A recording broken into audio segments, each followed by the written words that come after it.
Okay, so we're just going to go through the fundamentals again on the mount position, and this is a really interesting concept that we work on. So we're going to go through the fundamentals at the moment, which is any time that I'm trying to get my knee to my elbow, a lot of time what people try and do, so I'm going to go through the reason why I do this first of all, and then we're going to have a look at the counter to it.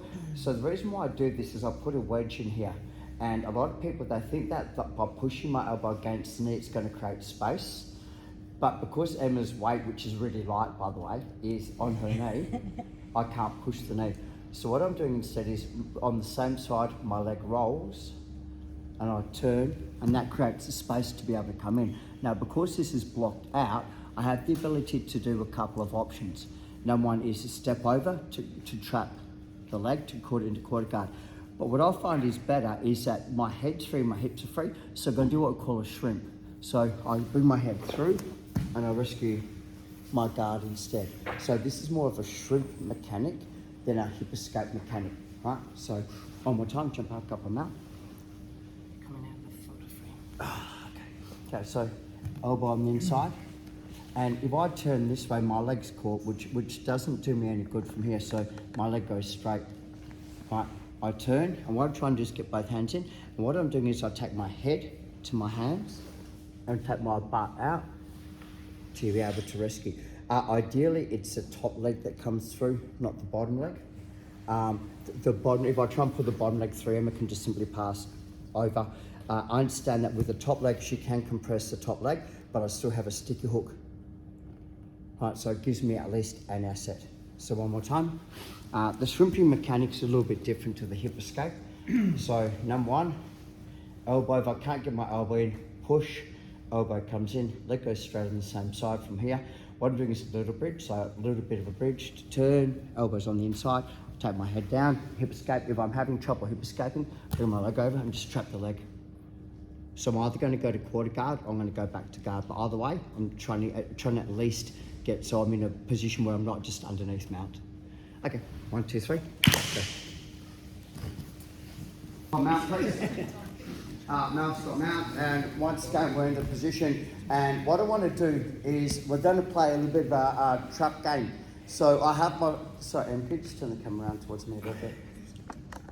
Okay, so one of the biggest things is if I frame here, Mel still has the ability to kill my frame and to get her knees nice and high. That the higher the knees, obviously the worse it is for me because I can attack.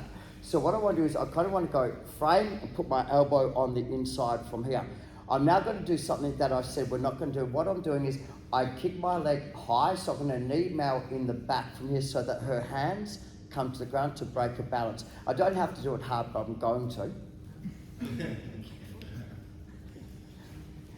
So it's like a bridge and a nudge and I trap.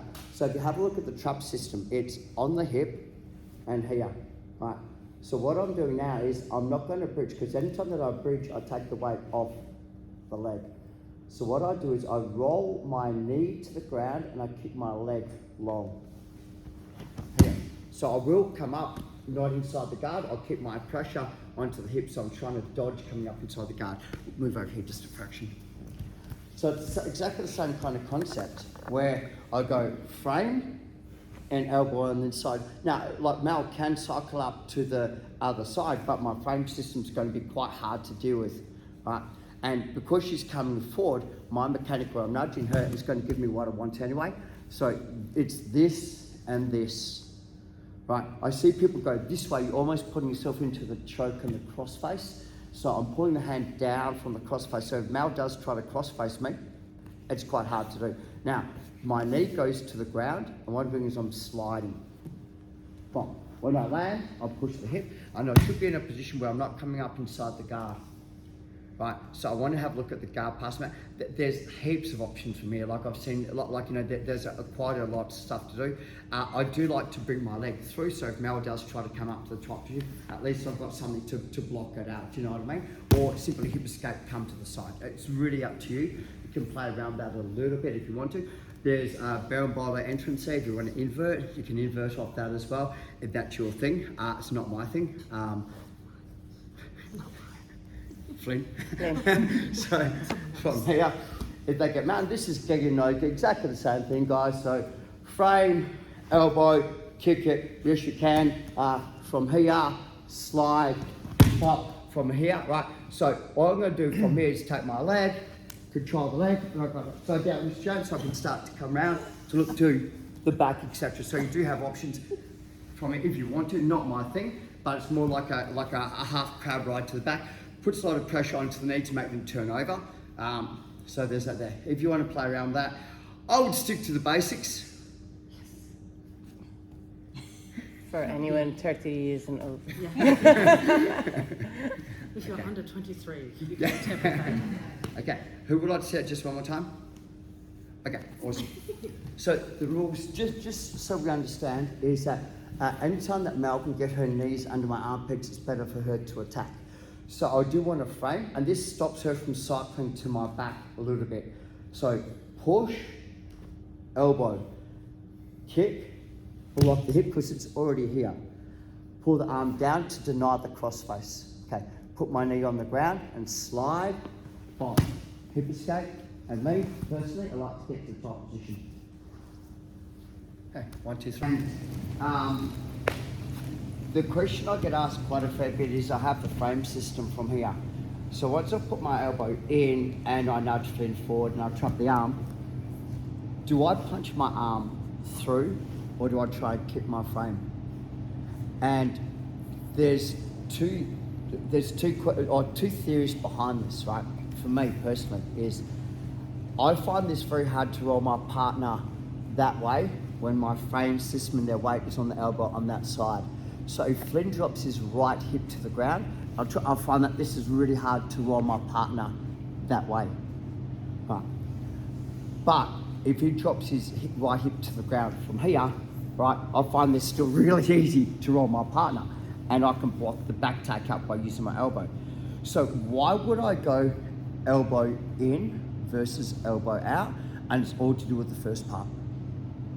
So if I'm here and I get my elbow in and I nudge, if I put him onto my frame, I can go, I'm pretty much good to go anywhere. If Flynn collapses my frame, I'm going to come under and shoot it. So if Flynn slides slightly to his right to collapse my frame, right, so one of the things I see people do, and it's not right or wrong once again, is I see people try and turn in, but I'm giving him a better access to mount because I square my back onto the ground so it's better for him. Where if I kind of go knee onto the ground here, and he can put all his weight to the right hand side, like if I slide, I'm at least going to get access to move the leg because his weight's so far committed to one side. The back take's hard to because my back take's not coming off the ground, and this is what I'm saying, I don't bridge. Because anytime that I bridge, I've given him exposure to slide under on my back, where he kind of goes, man, this guy's an idiot, he's going to bridge. And I slide, it's really hard to get the back exposure. So one of the reasons why I don't bridge, I don't want them to cycle to my back on the bridge. Number two, if I got my frame system in, I'll use it. If that cuts my frame system, I won't use it. Me personally, I'm going to go slightly off topic a little bit. So I'll play a system and explain to why my face is the way that it is, okay? So Flynn's on half guard and he has a cross face. So I do this thing where I go here and he's going to go, oh yeah, and I'm like, nope, come on, harder. And they're going to start to jump. So as soon as I do that, I've committed over for me to start to roll.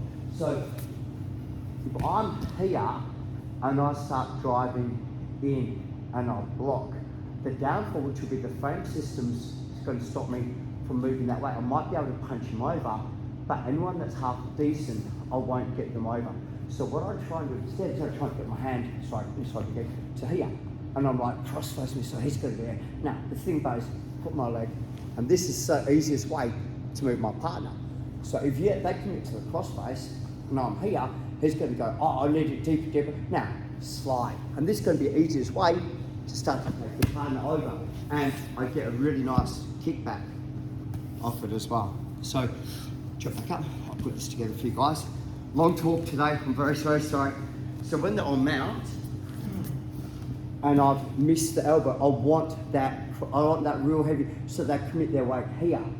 Once they're hit, I'm like, no, and they're like, grab here. Once I'm here, this slide makes it really easy to roll them over, and I do for access as well. So it's not right or wrong, but the way I play it, I'll put my frame through, but you can put your frame up. Like I know Emma puts her frame up and she recovers guard quite a fair bit and rolls. I tend to put my frame through and roll them over. No right or wrong, it's just variables of the same move. So have a shot at both of them and see how you go. 1, 2, 3. Yeah. Back. Head facing that way, please, Mel. Onto your back. Okay. Side control position, working off the underhook, so head facing that way, please. So 2 things. I have the, and it's not that I'm giving it to Mel, but she frames up nice and tight, boom, punches the underhook through, so it goes underhook. 2 things first is number 1, palm onto the ground because my hand's on the wrong side. Ideally my hand would be over the top of the head, but it's on the wrong side. Palm goes on the ground, and we got told, I think it was Robert Drysdale or one of the other coaches, he would check the time, to check the time to put their back on the ground. This makes it very, very hard for my partner now to use the underhook. Okay. Now, put my weight, like Von Fluke style choke onto it, scoop. We're going to do this nice style. So I understand, like, being super nice, I would cup and I'd have pressure, so it's very hard for my partner to work the underhook from here. It's a cup and a scoop, so I'm not grabbing. Please get out and have it scoop. Okay, where my hand is where my foot goes. Where my hand is where my foot goes. So if the underhook escape, going straight to the Omo Platta. So slow motion. Once they get the underhook, right, there's 3 schools of thought. Number 1, dive through to block the hips out. That's the most common one. Right, so that, you know, the downfall is still in the underhook position. Number 2 is, what I do is they unhook, I step long, so that way if they try and unhook, I've still blocked it out so that they can't come over. Number 3, turn the shoulders by putting your palm on the ground and here, so they try and drive into me. It's like a Von Fluke choke. Okay, so they can't complete the turn because they've got shot pressure. I am up 90 degrees. This makes my, sorry Mel. It makes my step over easier. If I'm here, I've still got to step over the leg zone. So what I do is once I go check the time, pressure, slide, slide, big step. Step up. Now, easy. Down, grab your leg. And here we are.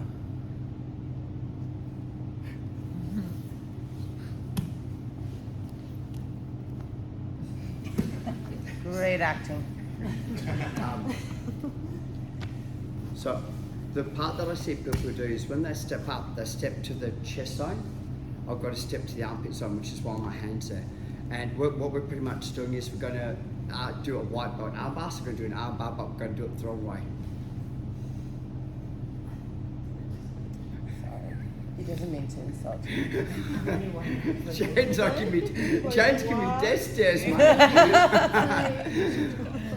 Job done. Okay, so that's really bad. Have you guys seen that video of the competition where the white belt jumps in the air to the arm bar? The guy pulls the arm out and the guy's bum just lands straight on the guy's face? There's no demonstration. I'm going to put up in our members group. It's the funniest thing I've seen in a tournament for ages. Not for the guy in the This bottom. poor guy, I defend the armbar, this ass goes boom to his face. Basically KOs him. It's so hilarious. I demonstrate, no, I'm joking. So from here, number 1 is just for you guys, so the underhook escape. This should be one of your major counters you should have in your game. Okay, so it's not cupping because I'm helping pull my partner over, it's palm on the ground. I'm dropping down, so like a Von Fluke style choke, so even if Mel does turn the knees over, it's quite hard to step through. I do a small escape. Okay, I've taken the pressure off. My leg, it's a high step. So I step high, foot on the ground from here, and sit down. Right, so I'm on S mount, but I'm on a really bad S mount.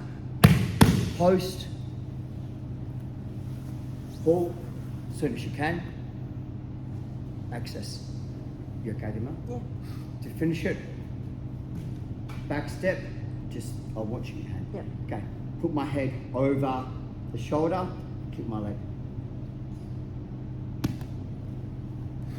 Right, Worst comes to worst, if I miss that, so they pull the arm out from here, switch onto the back. Yeah, so sometimes it's actually better to take the back off the Omo Platta, because the Omo Platta has one of the lowest finishing rates in BJJ. The back taker is one of the highest finishing rates. So it's just, you know, if anything, it's another entrance to get to the back from side control. One more time, so underhook, so they go under my armpit, palm on the ground, drive my elbow to the face, back step, good pressure, cup, not grab, big step, fall onto the same side that you just stepped over. Grab your foot, this will help pull it over, 1, 2, underneath, okay. Squeeze, let it go, pull the arm out, boom, underneath, one-on-one grip, and take the back. So it's a really nice system. If you want to run the whole system, it's a really good way to finish the fight. Change partners, 1, 2, 3. Finish number 2. Kimura Omo Platta. Just grab Asma onto her back. Head that way. So this time we're going to go to a bit more of a stabilised, and I'll explain the difference in this zone. A bit more of a stabilised cross body mount. So I have the side control, underhook, cross face, palm on the ground, tension the neck, drop your throat in from here, pull it up, step over. This time, come on this uphill. This is why I want the cup. I want this. I don't want that. I want this. I don't want that. Right. So take my foot to the head. Turn my knee into my partner. Reach. Like up the Kimura. Wrist lock. My partner straightens the arm. Boom. Cutting arm bar. Turns the arm out. Top Kimura. Defense. My base. Arm bar. Sorry, I forgot my weight. So the whole system, I'm pretty much attacking the whole time of this. Sorry if I dropped my weight, okay? Okay. So underhook.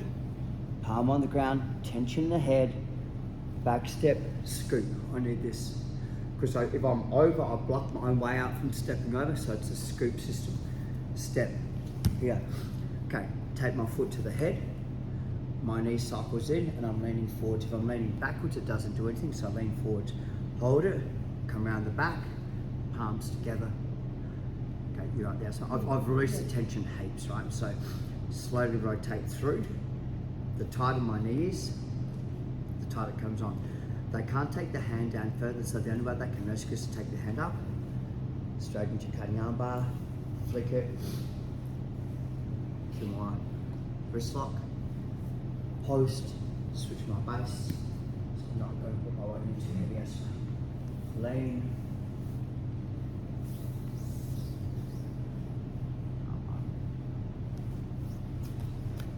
so the thing that I like about it is that the 2 or 3 major attacks are done from mount. I'm not losing my position. So if I do manage to pull the arm out on mount, I haven't lost anything, you know.